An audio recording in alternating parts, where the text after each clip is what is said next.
Galera Dascalos do Brasil e do mundo, vamos a um assunto super interessante da física que está associado ao fenômeno da reflexão sonora. Nós falamos sobre eco e reverberação. Qual é a diferença entre eles? E onde é que nós podemos aplicar os conhecimentos sobre reflexão ou percepção sonora? Bom, pessoal, a primeira coisa interessante é sobre a definição do que vem a ser eco. Eco é quando a percepção do som ele fica separado do som direto original. Vamos aqui ao exemplo clássico, né, galera? Sobre eco. É assim, oi, oi, som, som. O que acontece? Você emite o som direto. Oi. O som viaja através do ar, neste caso, reflete em um anteparo, pode ser uma parede, pode ser um prédio, pode ser uma montanha, e volta para os seus ouvidos. Então, quando você emite o som, oi, aí você fecha a boca, né? O som viaja, reflete na parede e volta. E você escuta aquele som de retorno, oi, de modo separado do som original, você fala que você tem o eco. Então é assim, ó. Eu emito um som, aí tem que ter um intervalo de tempo para que a membrana timpânica ela pare de vibrar. Depois que ela para de vibrar, aí sim ela pode receber aquele som que foi refletido. Então o som direto seria o cor-de-rosa. E o som refletido seria o laranja. Ou seja, quando a nossa orelha ou o nosso cérebro, ele percebe os dois sons nitidamente, separados um do outro, você tem o chamado eco.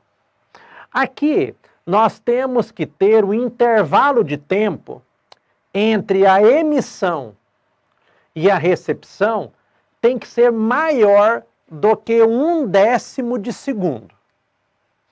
Porque se entre a emissão do som e a recepção for um intervalo de tempo menor do que 1/10 de segundo, a sua membrana timpânica vai estar ainda vibrando. Então os sons eles podem ser confundidos, por exemplo. Olha aqui para você ver. Olha como é que é diferente o que se chama reverberação.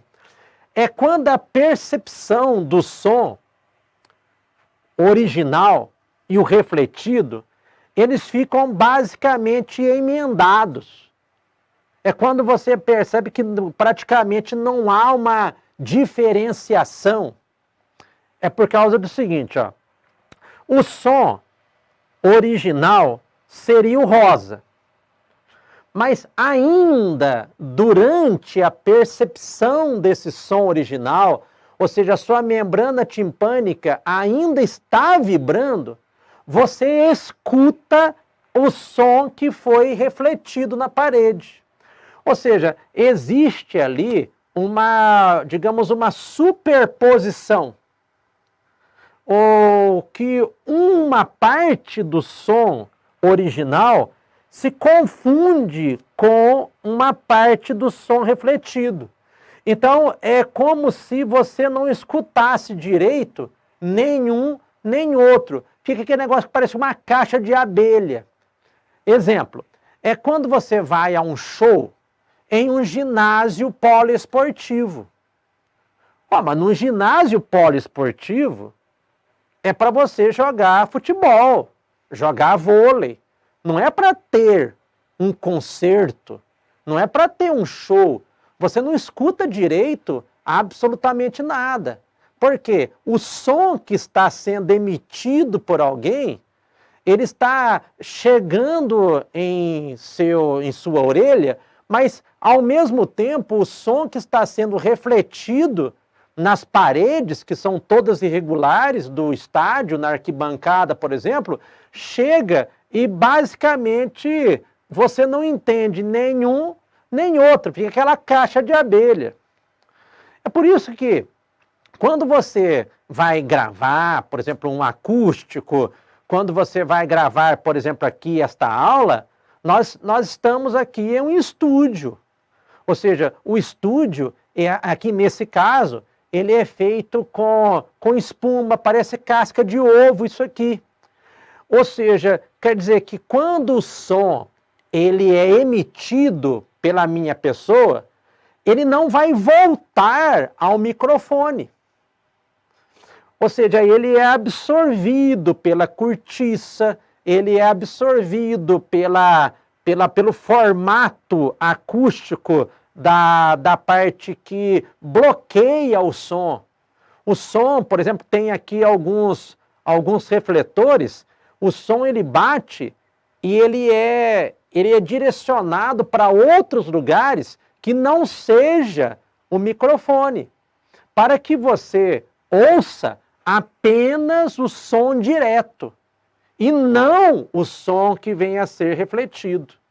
Então é muito comum em estúdio você ter carpetes, né, para que o som seja absorvido.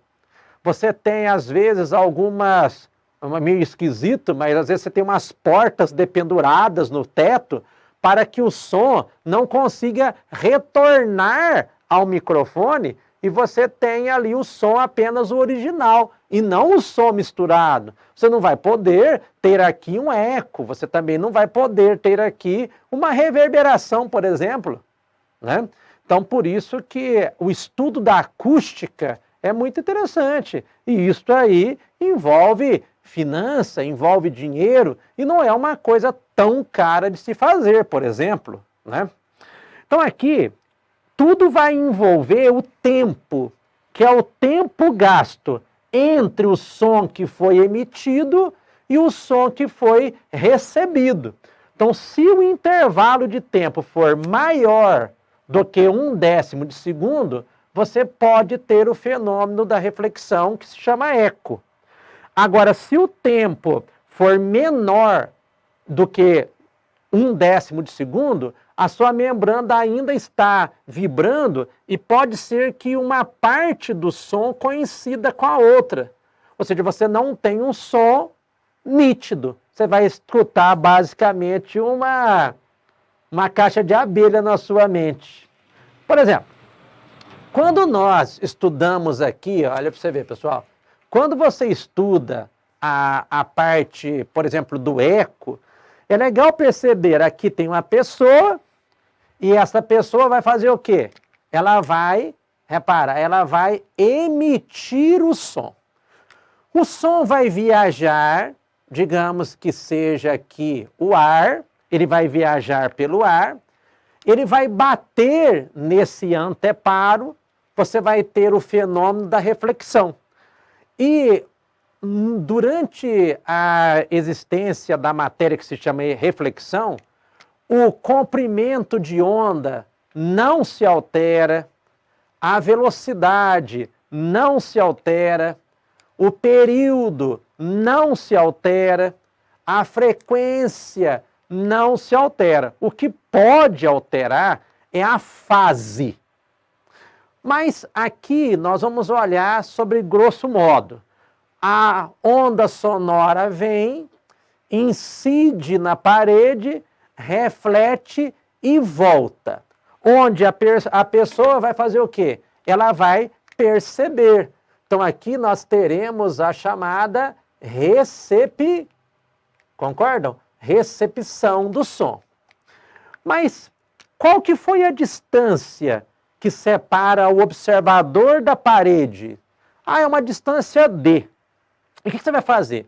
Você vai pensar, basicamente, no movimento, que é um movimento uniforme. O movimento uniforme, você usa ΔS, ΔT para o cálculo da velocidade. Só que aqui, nas questões, via de regra, eles falam que a velocidade de propagação do som no ar, vamos supor que seja 340 metros por segundo.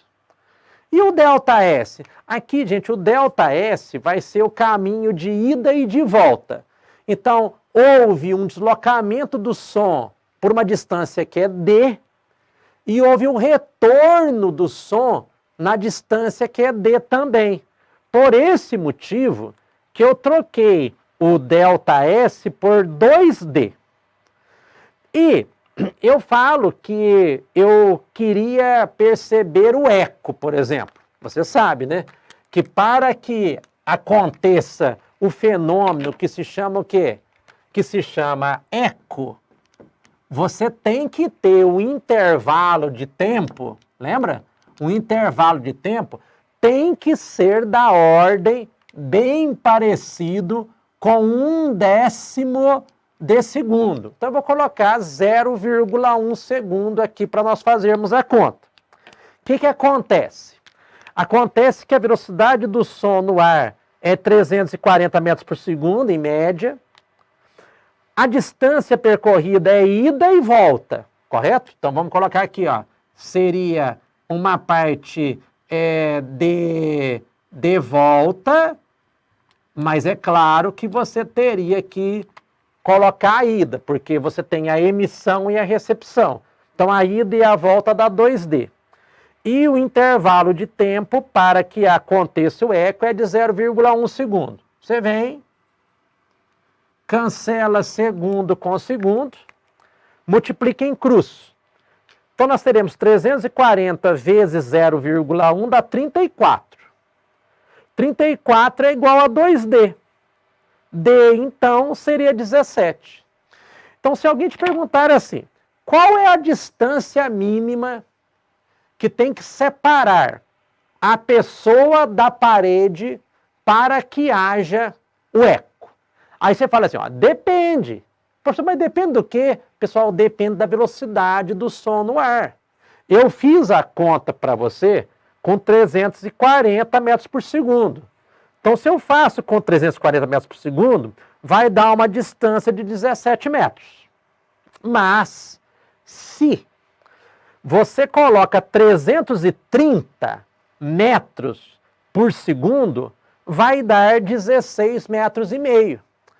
Então, você pode falar ó, que, no mínimo, tem que ter 16 metros e meio entre a pessoa e o determinado local refletor, seja uma parede, seja o prédio, seja alguma coisa nesse sentido.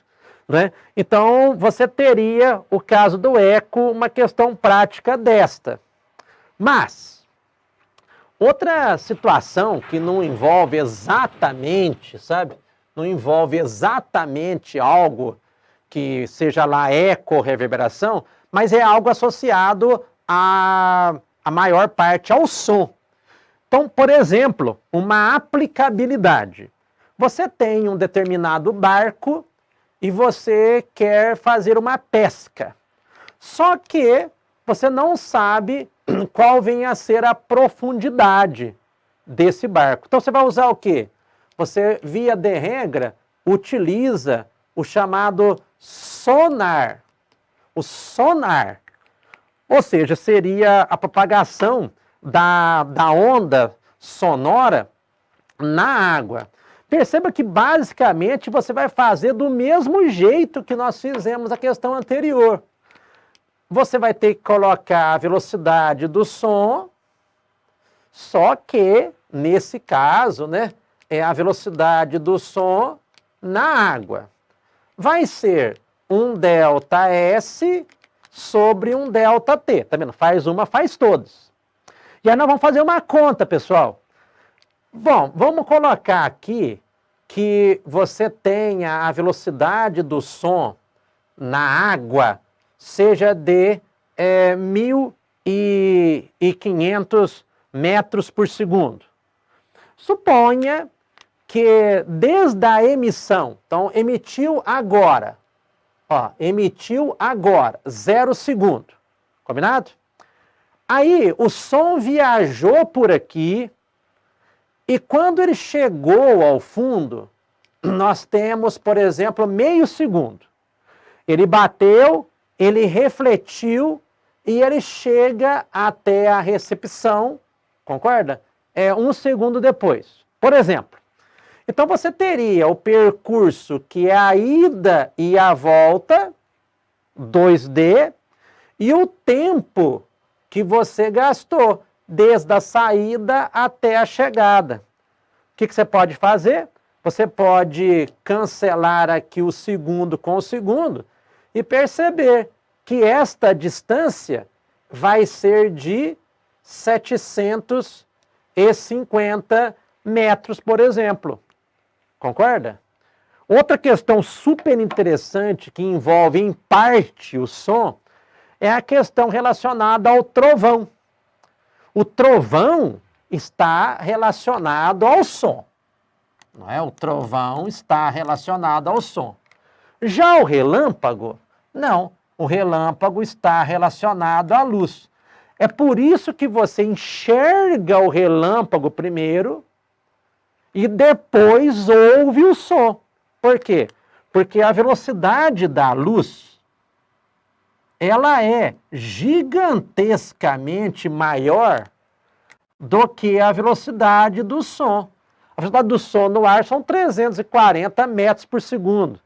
A velocidade da luz no ar é praticamente 3 vezes 10 a oitava metros por segundo. Por isso que você vê primeiro e escuta depois.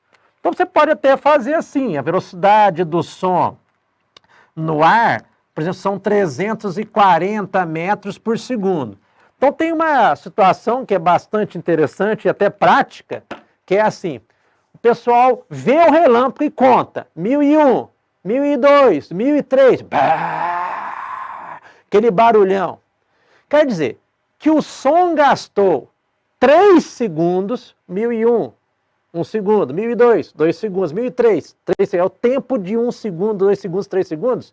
Quer dizer que o som gastou 3 segundos para sair do local da descarga e te atingir. Então você vai uma regra de 3, que se são 340 metros percorridos pelo som em 1 segundo, em 3 segundos vai nos dar 1.020 metros. Ou seja, o relâmpago caiu num local que está a 1.020 metros da sua posição. Então, esta é uma aplicabilidade super interessante. Você não tem nenhuma complicação, tá certo? Não há uma coisa assim para você pensar muito, é apenas algo que acontece no nosso dia a dia. Pessoal, se você gostou, inscreva-se aqui no nosso canal, deixe o like e bons estudos para vocês todos. Um abraço.